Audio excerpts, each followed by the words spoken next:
అధినేత చంద్రబాబు హయాంలో తుఫాన్లు కరువు సంభవించినప్పుడు ఎంత నష్టపరిహారాన్ని కేంద్రం నుంచి సాధించారు, ఎన్ని రోజులకు ఎంత పరిహారం పంచారో స్పెషల్ డిబేట్ పెడతామని మంత్రి చెల్లుబోయిన వేణుగోపాలకృష్ణ చెప్పారు.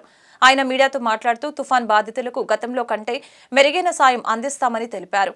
3,800 కోట్లతో కేంద్రానికి ప్రతిపాదనలు చెప్పామని, ఇన్యూమరేషన్ జరుగుతుందని తెలియజేశారు. కరువు తుఫాన్పై కేంద్ర బృందం పరిశీలిస్తుందని అన్నారు. ఆ బృందంతో సీఎం చర్చిస్తున్నారని మంత్రి వేణు తెలిపారు.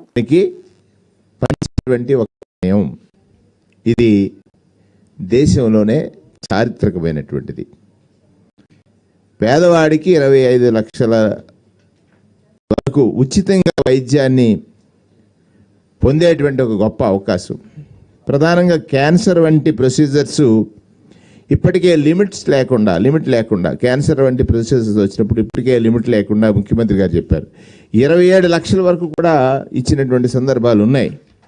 కానీ ఇవాళ దానిలో అందరికీ కూడా 25 లక్షల విలువైనటువంటి ఆరోగ్యశ్రీ కార్డుల్ని పంపిణీ చేసేటువంటిది ఆంధ్రప్రదేశ్ రాష్ట్రానికి ఇదొక గర్వకారణం.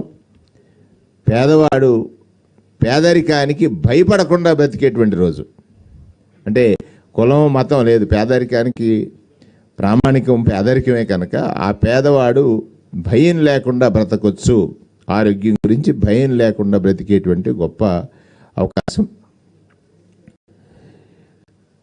క్యాన్సర్ వంటి హై వాల్యూ ప్రొసీజర్స్కి గత 4 సంవత్సరాల్లో 1897 కోట్ల రూపాయలుగా పైన ఖర్చు చేశారు. 1897 కోట్ల రూపాయలు ప్రభుత్వం ఖర్చు చేసింది.